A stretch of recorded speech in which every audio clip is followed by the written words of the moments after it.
Baik, Assalamualaikum warahmatullahi wabarakatuh. Perkenalkan adik-adik sekalian, di sini nama kakak Dedi Catur Prastowo. Kakak ini adalah mahasiswa yang bertugas sebagai mahasiswa PPL di SMA Negeri 1 Sekampung. Kak Dedi ini berkuliah di jurusan Pendidikan Fisika di Universitas Muhammadiyah Metro. Jadi sekarang sudah semester 6 ya. Nah, di sini kakak ingin memberikan materi.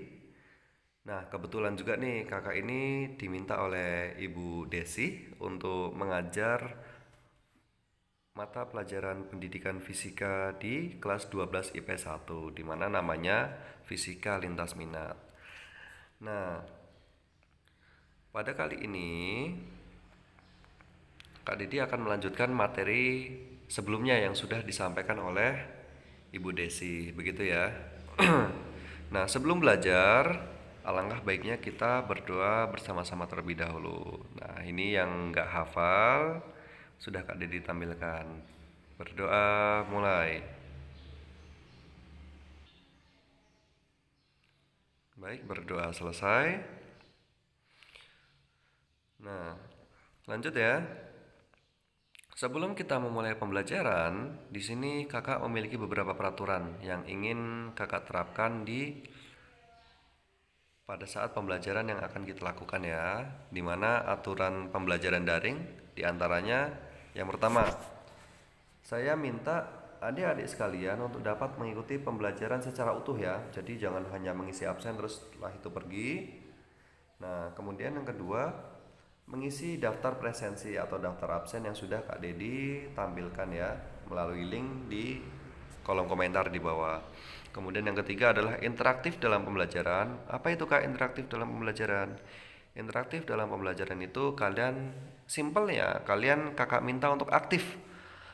Untuk aktif dalam mengikuti pembelajaran seperti aktif komentar, aktif menanya, aktif menjawab, dan aktif mengikuti seluruh prosedur pembelajaran yang akan dilakukan nantinya. Kemudian yang terakhir adalah nantinya akan ada penugasan yang akan diberikan melalui Google formulir ya. Penugasannya nanti berupa bentuk soal-soal begitu. Nah, kemudian nanti secara nggak langsung penugasan dan absen itu nanti akan kakak respon dengan cepat ya. Karena nantinya semoga adik-adik sekalian bisa mengikuti pembelajaran ini secara tepat waktu. Jadi untuk absen nanti akan Kak Didi dibatasi sampai jam 11 siang dan untuk penugasan akan Kak Didi dibatasi sampai jam 11 malam. Nah, oke. Kita merujuk pada materi pertama. Nah, kita di sini akan membahas materi pertama yaitu tentang rangkaian arus searah atau arus DC ya. Nah, apa itu arus DC atau arus searah? Arus searah itu adalah arus yang dimana listriknya ya hanya searah gitu. Nah, hanya berjalan pada satu arah. Misalnya nih di gambar nih, di sini ada bisa kita anggap sebagai apa ya, catu daya atau yang menghasilkan arus listrik gitu ya. Nah, di sini di atas di bagian biru ini adalah bagian positif. Nah, nanti listriknya akan berputar ke sini, kemudian kena lampu, akhirnya kembali lagi ke sudut negatif ya, kok sudut ke bagian negatif begitu. Jadi dia tuh listriknya ya hanya berputar kayak gini gitu, hanya berputar terus. Nah, gimana kak kalau misalnya negatif ke positif? Itu nggak bisa. Negatif ke positif itu nggak bisa, bisanya positif ke negatif gitu. Jadi bisanya positif ke negatif. Oke, seperti itu kurang lebih ya. Jadi itulah arus listrik searah, yang mana arusnya itu ya searah. Kalau masih agak bingung, di sini ada gambar kedua, di mana gambar kedua itu bisa kita apa ya? Bisa kita amati kayak eh,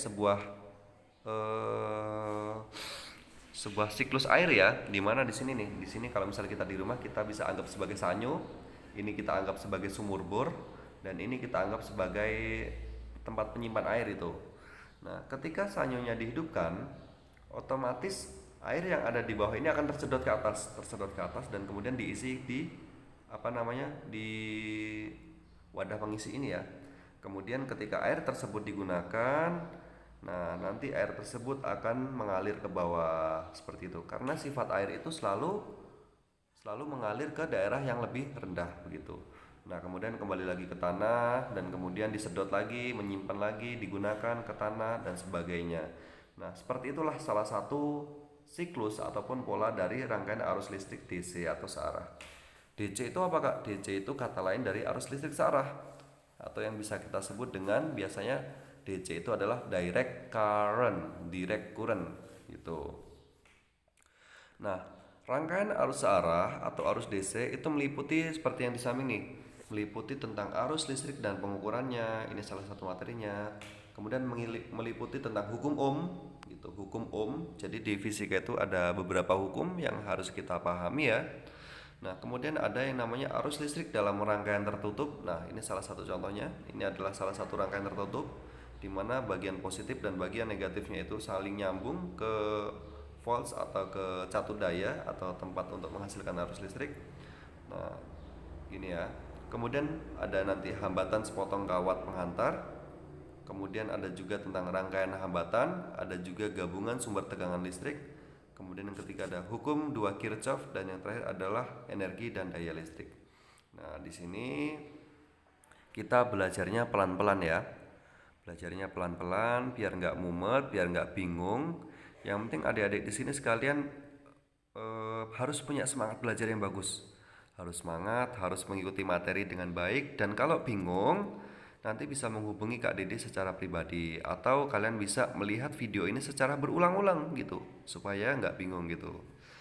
Nah, jadi mungkin cukup itu pengantarnya, kita lanjut ya. Nah, salah satu pembuktian adanya arus listrik searah adalah dengan adanya kata listrik statis, materi listrik statis. Nah, listrik statis ini adalah salah satu pembuktian adanya arus listrik searah atau arus listrik DC gitu. Nah, listrik statis ini meliputi kelima materi ini. Ada yang namanya listrik statis dan muatan listrik, ada nanti hukum Coulomb, ada nanti medan listrik, ada nanti energi potensial dan potensial listrik, dan ada nanti kapasitor gitu. Nah, listrik statis, listrik itu ya listrik, kalau statis itu artinya diam, berarti listrik diam gitu ya. Nah, kok bisa Kak listrik itu diam, bukannya listrik itu selalu bergerak ya? Ya, tapi kalau di fisika ada yang namanya listrik statis dan ada yang namanya listrik dinamis. Kalau listrik statis itu listrik diam, kalau listrik dinamis adalah listrik yang bergerak gitu. Nah, seperti gambar di samping ya. Ini ada seorang anak yang menggosokkan balon, kemudian menggosokkan balon ke rambutnya, kemudian rambutnya terangkat. Nah, di sini ada penggaris yang dimana sudah digosokkan dengan rambut, kemudian ada potongan-potongan kertas kecil yang terangkat, dan yang ketiga ini adalah sisir yang sudah digosokkan ke rambut atau ke benda lain atau ke kain, yang dimana dia bisa mengangkat apa ini ya, kain atau kertas. Nah gitu.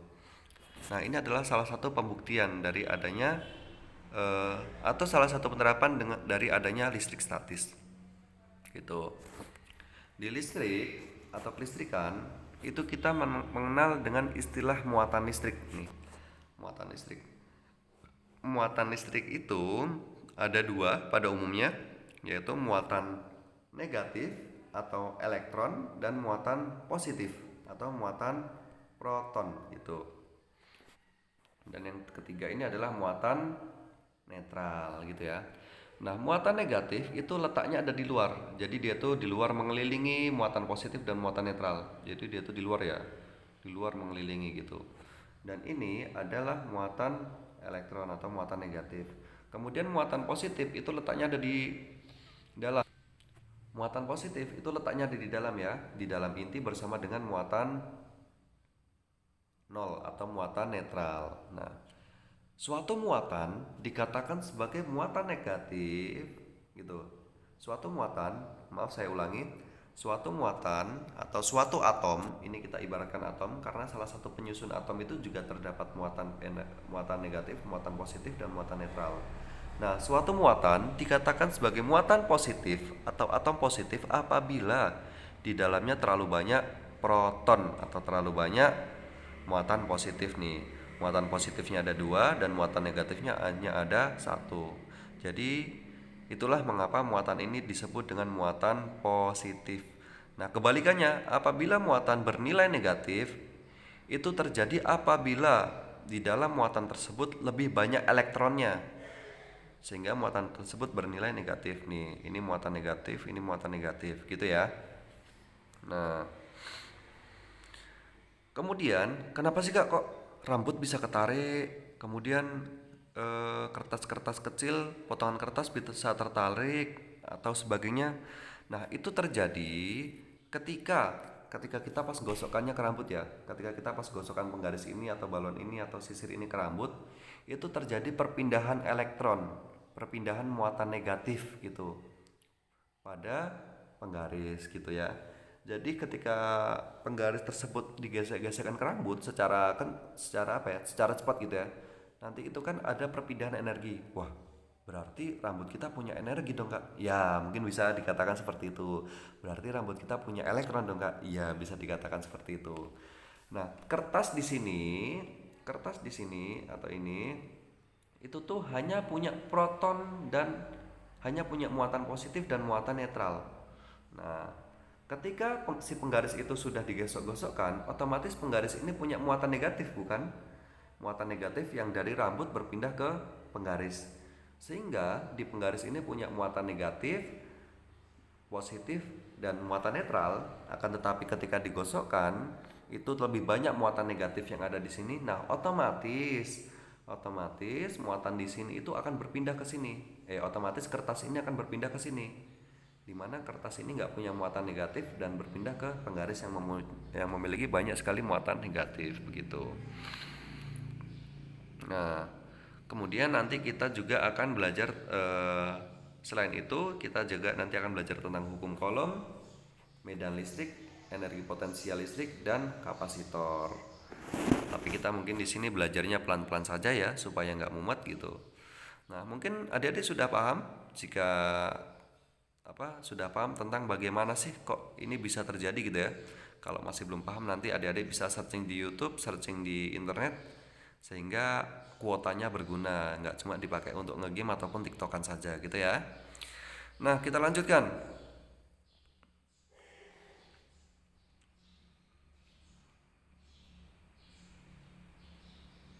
Nah, kemudian yang selanjutnya adalah medan magnet.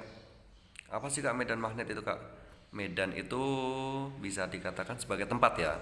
Medan magnet bukan medan nama wilayah, tapi medan itu adalah tempat. Tempat di mana terdapat gaya magnetnya gitu ya. Kalau misalnya kita naruh magnet terus ada yang ketarik, nah itu adanya gaya magnet. Jadi di sekitar magnet itu terjadi sebuah medan magnet gitu.